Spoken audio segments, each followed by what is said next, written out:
Në muajin e ardhshëm do të kem një nga figurat më të mëdha të konservatorizmit amerikan, Viktor Hansen, mund të kem Tucker Carlson gjithashtu, Fokus, pra do të kem figura si dhe personalitete për të shpjeguar vijshmërinë e fushatës elektorale dhe për të sjellë mendime nga dy krahët.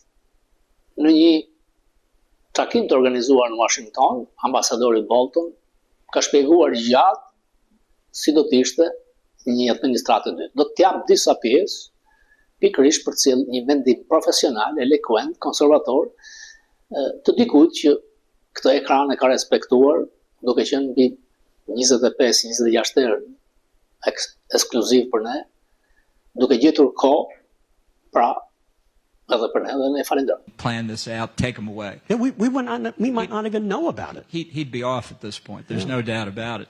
But that's just not something he's able to do. And his instinct when he sees something really interesting is to talk about it.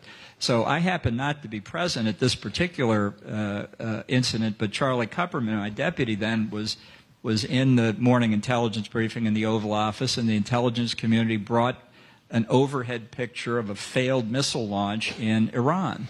And, of course, we're delighted every time their missile launches fail. That's always good news. But Trump said, wow, that's really interesting. Can I keep this? I'd like to study it. And I think Charlie made some objection to that, as much as you can when you're a presidential subordinate, and the intelligence briefer may have said something. But anyway, the net was that Trump kept the picture, which was extremely sensitive for a lot of reasons, including markings on it that would tell people who understand what they mean a lot. And as the story goes, the director of the CIA was on the way back to her office, director of national intelligence on the way back to his office. Trump tweeted it before they got back to their offices. So, so why do you worry about giving Trump an intelligence briefing? There's the reason. What do you think it was in the book that he really didn't like? He didn't read the book. He just knew if I'd written a book, it had to be bad. He was right. Fair enough. Now, for a guy who always acts, I mean, was there ever a circumstance where he wasn't thinking about his own interests when considering something that was being put to him? Well, not in any way that affected his decision. And, one thing I learned was that when you couldn't break through to him on the substance of a policy about what was the right thing to do for the national security, try something else, like the negative political implications for him if he made the wrong decision. And that was, usually pretty persuasive if we could come up with a good political reason. Not oftentimes you can't, because many of these things just don't have as much of a political component as a decision on domestic policy. But he was relentless, and I mean, I've commented on his short attention span before, but I tell you, he has an infinite attention span when it comes to his own personal interest, and that we saw that all the time. So what is it about NATO? I would think that somebody who believes in making the country strong and keeping the country strong and promoting its interests in the world would like NATO, because NATO is an extension, in a way. I mean, if you look at it selfishly from the American standpoint, it's an extension of American power and influence. So if you're president of the United States, you probably ought to think, if you're thinking rationally and you're thinking about being in your own interest and exercising power and all the things that probably go on in Donald Trump's head, you probably would like NATO. What is it about NATO that he doesn't like? No, it's an important question. As I say, I'm very worried he will withdraw from NATO if he's elected.